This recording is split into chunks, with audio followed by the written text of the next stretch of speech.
Rain lashed down, each drop a tiny hammer against the leaves and the ground, creating a symphony of nature's fury.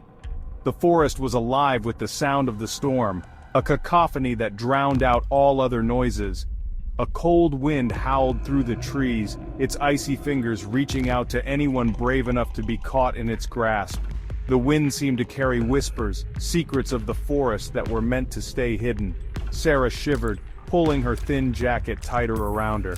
The fabric offered little protection against the biting cold, but it was all she had. She cursed herself for not bringing a warmer coat. She was late. The shortcut through the old woods was the only way to make it home on time. She had taken this path before, but never in such dreadful weather. The darkness seemed thicker, the path more treacherous. She hesitated at the edge of the woods.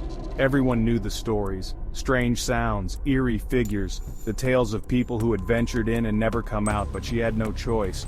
She had to get home. But it was just silly superstition, right? Ghost stories to scare children. She shook her head, trying to dispel the unease that was creeping into her mind. She had to be rational. There was nothing to fear. Taking a deep breath, Sarah plunged into the darkness.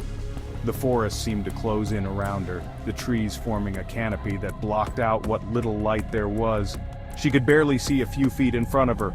The path was muddy and slippery, each step a challenge. She had to be careful not to lose her footing. The last thing she needed was to fall and injure herself in this forsaken place.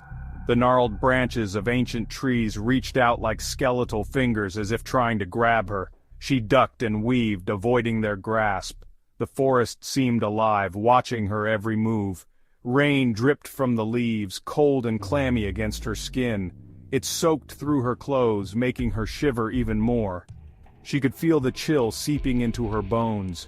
Each step felt heavier than the last. The mud clung to her shoes, making it difficult to move. She had to keep going though. She couldn't stop now. A shiver ran down her spine. Why did she let her friends talk her into staying so late? She should have left earlier, before the storm hit. Now she was paying the price for her poor decision. She quickened her pace, her heart pounding in her chest. The faster she moved, the sooner she would be out of this nightmare. She just had to keep going, one step at a time. The wind moaned through the trees, whispering secrets in a language she couldn't understand.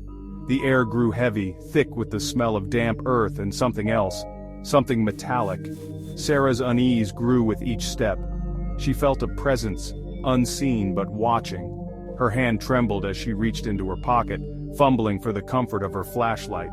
The flashlight flickered to life, casting a weak beam into the impenetrable darkness. The batteries were dying. Of course. She walked faster, her breath catching in her throat. The woods seemed to press in around her, suffocating her. A sound pierced the silence, a dull thud, thump. It was rhythmic, steady, growing louder with each passing second. Her heart hammered against her ribs. What was that? She stopped, straining to listen, her blood turning to ice.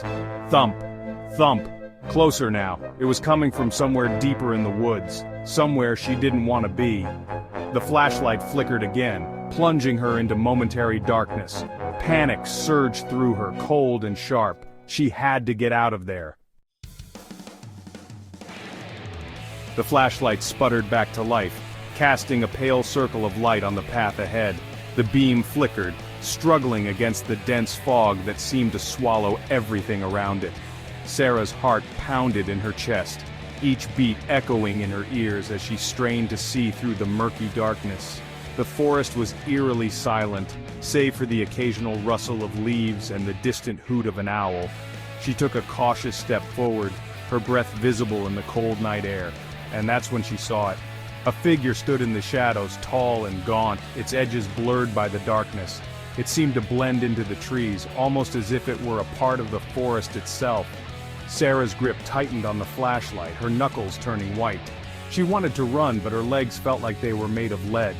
The figure didn't move, but its presence was overwhelming, filling her with a sense of dread she had never felt before.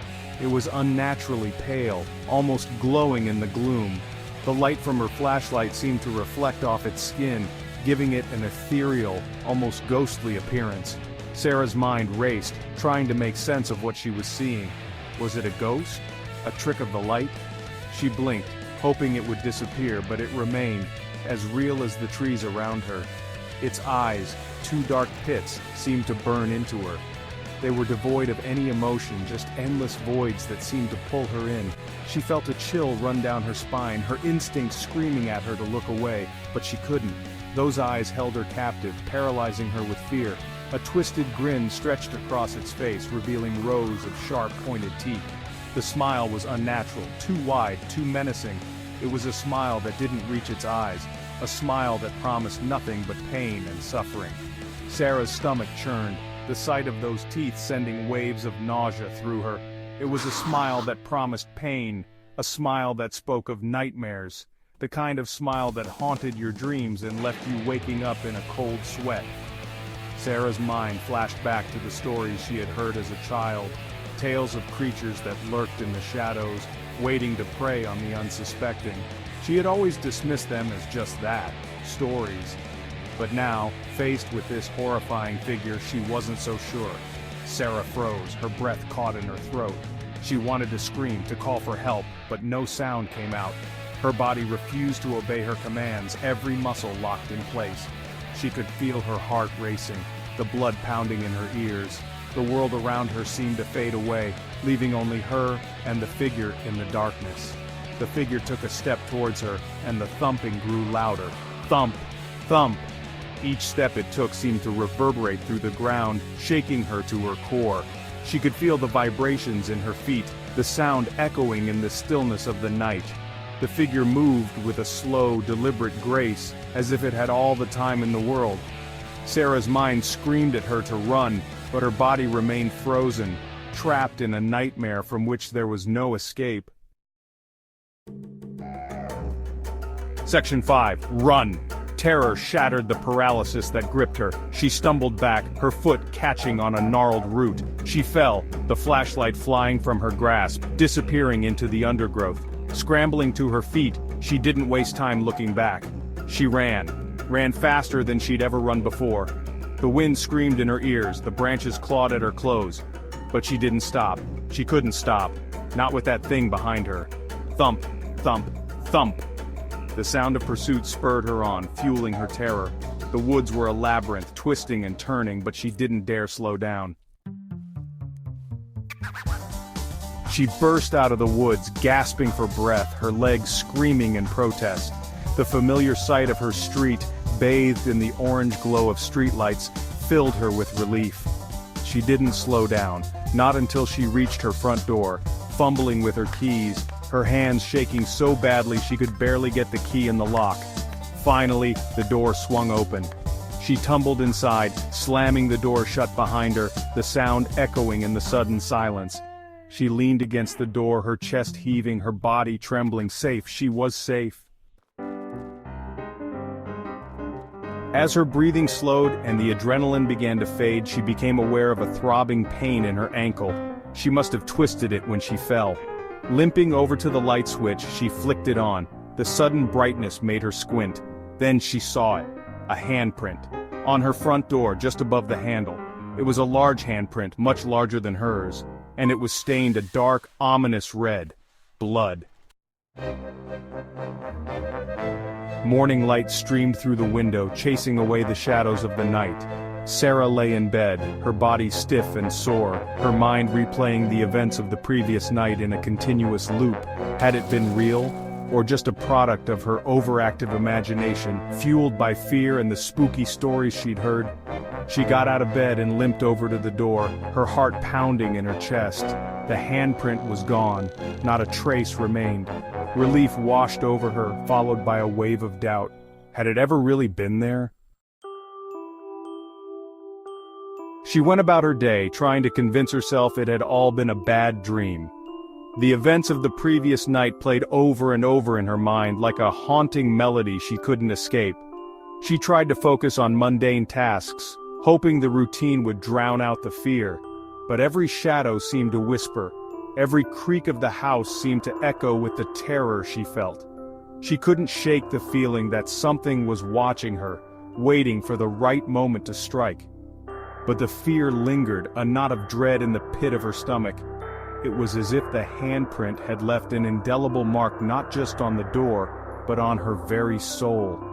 She felt it every time she closed her eyes, a cold, clammy sensation that made her shiver. She tried to tell herself it was just her imagination, but deep down, she knew it was more than that. It was a warning, a sign that something sinister was lurking just out of sight. As dusk fell, she found herself drawn back to the front door. It was as if an invisible force was pulling her, compelling her to confront her fears. She stood there, staring at the door, her heart pounding in her chest. The air was thick with tension, and she could almost hear the whispers of the past echoing around her. She reached out a trembling hand, hesitating for a moment before finally touching the cold, hard surface of the door. She stared at the spot where she'd seen the handprint, her blood turning to ice. The memory of that night was still fresh in her mind, the fear as real as it had been then. She could almost see the handprint glowing in the dim light, a ghostly reminder of the horrors she had witnessed. She took a step back, her breath coming in short, sharp gasps. She knew she had to get away, but her feet felt like they were rooted to the ground. It was faint, almost invisible in the fading light. But it was there, a chilling reminder of the terror that had invaded her life. She could feel its presence, a dark, malevolent force that seemed to seep into her very being. She knew she couldn't stay there any longer, but the fear held her in its grip, paralyzing her with its icy fingers. But it was there, the handprint, a symbol of the unknown, a mark of the darkness that lurked just beyond the edge of her understanding. She knew she had to find a way to rid herself of this curse, to banish the shadows that haunted her every step. But how? The answer eluded her, slipping through her fingers like smoke, a chilling reminder of the horrors that lurked in the shadows. The woods had always been a place of mystery and danger, but now they seemed even more sinister. She could almost see the dark shapes moving among the trees, hear the whispers of the unseen creatures that called the forest home. She knew she had to stay away, to avoid the path that led through the heart of the darkness. From that day forward, Sarah never took the shortcut through the woods again. The memory of the handprint was enough to keep her on the well-lit paths, away from the shadows that seemed to reach out for her. She knew she couldn't escape the fear completely, but she could at least avoid the places where it was strongest. She found solace in the familiar, in the safety of the known, and she never forgot the night she came face to face with the terrifying truth that some stories are best left untold. The handprint remained a constant reminder of the darkness that lurked just beyond the edge of her understanding, a symbol of the unknown that haunted her every step. She knew she could never truly escape it, but she could learn to live with it, to find strength in the face of her fears.